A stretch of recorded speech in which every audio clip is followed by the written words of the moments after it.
Bismillahirrahmanirrahim. Assalamualaikum warahmatullahi wabarakatuh.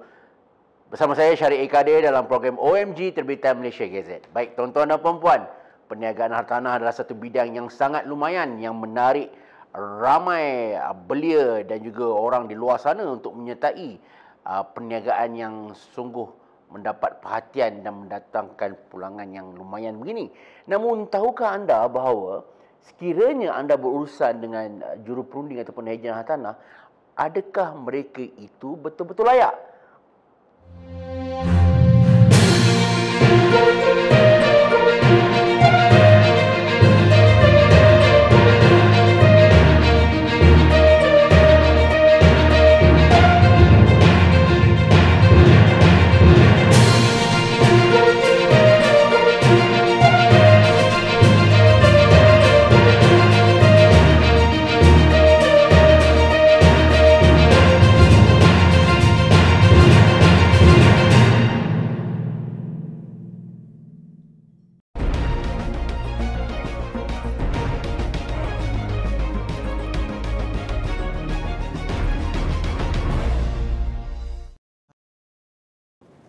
Baik tuan-tuan dan puan-puan, hari ini kita sangat bertuah kerana di samping saya adalah orang yang sangat berpengalaman yang akan berbicara mengenai isu ini. Baik tuan-tuan dan puan-puan, bersama saya adalah Surveyor Haji Azmi bin Abdul Latif, iaitu Timbalan Ketua Pengarah Penilaian dan Perkhidmatan Harta, iaitu operasi di JPPH Putrajaya. Apa khabar Tuan Haji? Selamat baik. Selamat datang ke program kami. Terima kasih. Minta maaf lah kerana datang last minute call ni. Tak apa. Tak ada masalah. Tak ada masalah. Sebab ini adalah satu isu yang sangat-sangat penting. Yang publik, masyarakat secara keseluruhannya perlu tahu. Baik, mungkin kita boleh pergi ke soalan pertama Haji. Kita ada dipanggil lembaga penilai pentafsir ejen hartanah dan pengurus hartanah di Malaysia ni. Dia macam kalau orang kata apa, kalau program dia ada bangsa dan rupanya ada juga badan yang mungkin Tuan Haji untuk soalan pertama ni, mungkin Tuan Haji boleh terangkan apa yang dimaksudkan dengan lembaga penilai pentafsir ejen hartanah dan pengurus harta ni. Pertama saya mengucapkan terima kasih kepada kerana menjemput saya pada hari ini. Untuk makluman Tuan, bahawa lembaga penilai dan pentafsir ejen hartanah adalah sebuah agensi di bawah Kementerian Kewangan dan telah ditubuhkan pada 6 Februari 1981. Dan lembaga ini adalah tertakluk di bawah Akta Penilai Pentafsir Ejen Hartanah dan Pengurus Harta, iaitu Akta 242. Tujuan akta ini ditubuhkan adalah untuk mengawal selia tiga profession yang kita ada, iaitu profession penilai, profession estate agency dan juga pengurus harta. Dengan tujuan akta ini kita dapatlah nak mengawalkan perjalanan mereka lah dari segi etika dan juga sebagainya lah. Baik Tuan Haji, ini soalan yang kita nak fokus pada hari ini lah. Agaknya apakah bentuk penipuan yang sering dilakukan oleh ejen-ejen hartanah haram ni, Tuan Haji?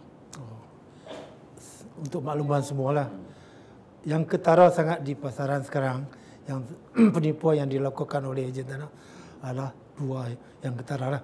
Yang pertama, dari segi ejen harta tanah tu cuba menaikkan harga yang ditetapkan oleh penjual. Dengan mereka seboleh-bolehnya cuba memaksimumkan dia punya harga jualan dengan tidak mengambil kira apa yang diperlukan oleh tuan tanah tadi. Contoh rumah tu RM50,000. Contoh rumah RM50,000 markup RM70,000. Jadi dia akan dapat keuntungan yang tinggi. Itu satu kesalahan. Itu satu kesalahan. Lebih RM20,000 contohnya, dan juga dia pada masa yang sama dia dapat komisen juga daripada tuan tanah. Jadi ini menunjukkan betapa mereka cuba memaksimumkan.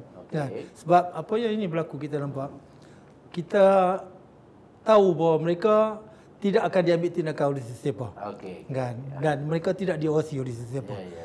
Yang kedua, dari segi deposit yang diberikan oleh pembeli. Selalunya bila kita memberi deposit, pembeli akan memberi deposit untuk tujuan pembeli. Deposit itu selalunya akan disimpan oleh ejen-ejen tersebut. Sebelum diberi kepada tuan tanah. Tetapi apabila transaksi tidak berlaku, contohnya tidak berlaku, maka ini akan menyebabkan deposit itu tidak agak sukar nak dapat balik. Jika dibandingkan dengan jika ejen berdaftar. Ejen berdaftar kita mengarahkan mereka menyimpan duit itu di deposit khas. Jadi jika apa-apa berlaku, jika transaksi itu tidak berjaya, mereka boleh meminta balik duit itu tu. Jika tidak diberi oleh pendaftar ejen berdaftar tersebut, pembeli tersebut boleh melapor kepada lembaga penilai pentaksir dan ejen harta tanah. Jadi ini perbezaan antara ejen harta tanah haram dengan ejen harta tanah yang berdaftar. Okey, kita kupas sikit. Okey, ada setengah penjual ni dia kan, saya tak kisahlah, you buatlah macam mana pun, you nak markup ke, you nak apa ke, janji saya dapat saya punya portion lah, saya punya harga tu. Macam kaedah tu macam mana pula kalau dia jenis macam tu? Adakah dia juga satu bentuk kesalahan atau bagaimana? Pada dasarnya dia jika diberi kebenaran oleh tuan tanah tidak menjadi salah. Yang lain. Jika tuan tanah yang memberi, tetapi tuan tanah kena tengok balik kepada implikasi di masa hadapan. Umpamanya, kita beri contohlah, tanah Bendang, nilai pasaran sebenarnya dalam 100,000. Tetapi memandangkan ejen harta tanah haram ni tamak, dia nak menjual 150,000. Okey. Jadi bila berlaku apa-apa nilaian pada masa hadapan akan merugikan balik tuan tanah. Sebab dia hanya dapat amount 100,000. Sedangkan dalam pasaran 150,000. Jadi dia akan merugi balik tuan tanah. Dalam keadaan macam mana pun akan merugi balik tuan tanah. Jika dia tidak betul-betul jujur menyatakan harga pasaran sebenarnya. Okey Tuan Haji, ini penting ni. Macam mana saya nak tahu ni, ejen betul ke, tak betul ke, apakah kaedah yang telah ditetapkan untuk kita nak identify ni? Di lembaga, mereka-mereka yang menjalankan urusan harta tanah ni, estate agent ni, terbagi kepada dua juga. Yang pertama adalah estate agent tanah berdaftar. Mereka-mereka ni adalah yang mendapat kelulusan daripada universiti dan juga mempunyai kelulusan daripada kolej-kolej swasta yang diiktiraf oleh lembaga. Dan mereka ini adalah berdaftar sebagai estate agensi harta tanah berdaftar dengan lembaga. So mereka-mereka ini adalah layak untuk menjalankan kerja-kerja agensi ini. Macam mana saya nak tahu? Adakah dia orang ni ada kad tertentu ke, ataupun adakah dia orang ni ada macam mana saya nak bagi explain tadi kan. Yang kedua adalah perunding harta tanah.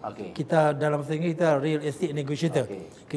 Perunding harta tanah ni dia bekerja tertakluk kepada tadi yang estate agensi berdaftar tadi. Mereka setiap estate agensi harta tanah ni boleh mengembangkan dan mempunyai pasukan sebanyak 50 orang. 50 orang dia boleh ada. Dia boleh ada 50 orang. Dia punya tim, dalam tim dia sebanyak 50 orang yang dikenali sebagai perunding harta tanah. Kan? Jadi perunding untuk membezakan mereka ni, jika kita tengok jika di pasaran masa sekarang kan, jika seseorang yang pergi menawarkan diri, kita perlu melihat kepada kad yang diberikan oleh lembaga. Jika tengok kepada ini, kad ini, yang color biru ini adalah penilai berdaftar. Boleh kita zoom sikit, penilaian berdaftar. Ini dikira ini bukan, minta maaf tadi.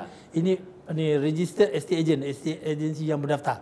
Registered agency agent agensi yang berdaftar. Agent yang berdaftar. Akan ada yang ni. Yang berdaftar. Ini yang qualified punya lah. Yang mempunyai ini. Okey. Di bawahnya yang saya kata tadi ada 50 orang tu. Perunding harta tanah tu, mereka akan diberi kad warna merah. Ini. Yang selalu deal dengan public yang ni. Kebanyakan deal dengan public ini. Kan? Tujuannya kita memberi peluang pekerjaan lah kepada yang mereka-mereka ni kan. Jadi dengan cara ni dia bekerja untuk yang kad biru ni dia. Yang merah ni akan bekerja untuk yang biru tadi. Yang biru pula dia boleh ada at least 50 orang. Tak boleh lebih atau macam mana? Dia hanya 50. Kita hanya untuk 50 orang. Untuk satu estate agency berdaftar ni hanya ada tim hanya setakat 50 orang. Ingat tuan-tuan, ada beza. Ejen berdaftar lain. Ejen berdaftar lain. Perunding harta tanah lain. So kalau ejen tu yang warna biru. Kad dia berwarna biru. Jika ini ada ejen yang color biru. Yes. Yang perunding tu adalah yang color merah ni. Jadi saya mintalah public di luar dan sana, bila ada orang yang menawar diri sebagai perunding harta tanah ataupun ni, minta kad ni untuk disahkan. Betul. Kita ada QR code pun ada, you boleh scan ni. Hologram pun ada kita. Untuk membezakan antara yang berdaftar dengan tidak berdaftar. Jadi kita tengok di sini. Okey Tuan Haji, mungkin ada syarat-syarat ke nak dapatkan kad ni? Kalau saya lah, contoh saya baru habis sekolah ni, kan, ada kawan kata jom jadi ejen. Mungkin ada peperiksaan tertentu ke apa? Macam saya kata tadi, untuk menjadi penilai estate ejen berdaftar ni, dia perlu lulus di peringkat universiti. Apa-apa disiplin? Tak, dia bahagian banyak bidang penilaian dan pengurusan harta, dan juga dia banyak di universiti awam dan juga di universiti swasta sekarang di Malaysia ni. Kan. Dan untuk ini dia akan perlu memberi task kepada kita, dan kita akan membuat interview kepada mereka ni, dan mereka layak, kita akan beri satu sijil lah sebagai mengesahkan bahawa mereka telah berdaftar dengan kita. Tapi minimum requirement dia mesti ada kelulusan ijazah atau kan. Ataupun diploma yang dibuat oleh lembaga sendirilah. Okey. Yang ni apa? Untuk dia ni dia tidak perlu ada kelulusan apa. Kan, dia hanya yang ini dia akan dilantik oleh estate agent berdaftar tadi untuk menjalankan kerja-kerja perundingan harta tanah ni berdasarkan kepada komisen. Jadi dia bergantung pada pembincangan antara estate agent berdaftar dengan perundingan harta tanah ni. Kan? Jadi ini tak perlu, tetapi dia perlu menghadiri kursus. Tetap perlu juga. Perlu menghadiri kursus. Tak boleh simply duduk kedai kopi tak jadi ejen. Tak boleh. Dia perlu menghadiri kursus yang ditetapkan oleh lembaga penilaian dan penilaian. Apabila menghadiri kursus, kita akan bagi satu sijil mengesahkan bahawa mereka telah menghadiri dan layak untuk menjadi perunding harta tanah. Ini soalan yang penting. Sekiranya mana-mana ejen ataupun inilah tidak berdaftar dengan orang kata apa? Lembaga. Apakah tindakan yang boleh diambil terhadap mereka? Pada dasarnya mereka-mereka yang tidak, kita akan bagi notis. Notis dulu kita memberi bahawa mereka adalah menyalahi Akta 242. Tidak menjalankan kerja estate agency tanpa berdaftar dengan lembaga. Jika kita memberikan juga masih juga menjalankan tindakan, kita akan mengambil tindakan lah. Pertama, kita akan membuat laporan kepada polis. Polis mengatakan bahawa syarikat ini adalah syarikat yang tidak menjalankan estate agency secara berdaftar dan adalah merupakan agensi haram. Jadi dengan cara itu kita cuba untuk memastikan setiap estate agency adalah berdaftar. Memastikan mereka menjalankan kerja-kerja dengan lebih berhemah untuk kepentingan rakyat. Okey, mungkin kita boleh pergi ke soalan yang terakhir, Tuan. Mungkin ada ejen-ejen yang mendakwa. Benda ni menyusahkan lah. Kan? Kenapa perlu ada pula macam legal body nak mengawal kami? Adakah ini bentuk kerajaan untuk kontrol kita orang dan sebagainya? Mungkin sebagai orang lama, kan? Mungkin boleh share sikit. Kenapa agaknya perlu mereka-mereka ini berdaftar sebenarnya dengan kerajaan ni? Yang pertama kita kena lihat di segi ini. Kita menjaga kepentingan rakyat. Okey. Kita di lembaga ni menjaga kepentingan rakyat supaya tidak ditipu. Dan kita menjalankan.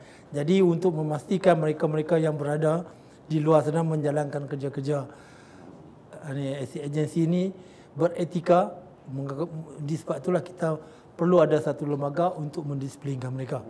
Jika tidak ada satu lembaga yang mengawal selia, mereka-mereka ini akan menyebabkan berlaku macam tadi. Macam tadi lah. Markup harga, deposit. Dan ini akan merosakkan ekonomi negara. Kan?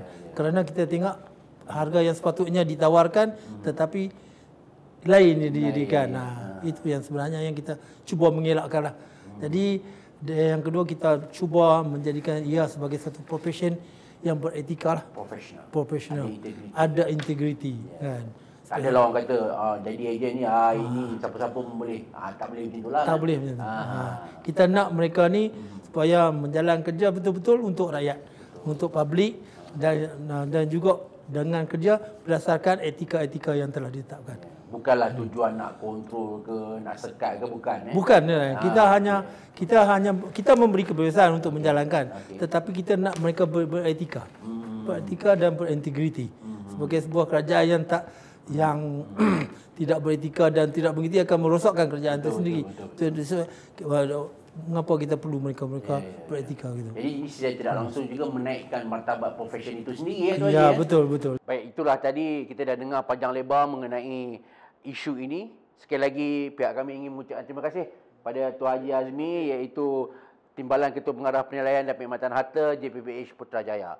Baik tuan-tuan dan puan-puan, selepas ini jangan lupa kita ada satu operasi khas yang akan dijalankan untuk membentras ejen-ejen hartanah haram ini.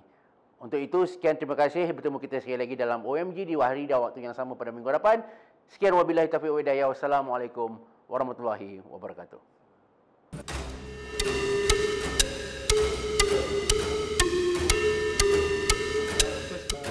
Yang kita terima daripada pihak awam membabitkan isu illegal practice of estate agency, ataupun amalan perejenan harta tanah haram yang dilakukan oleh koperasi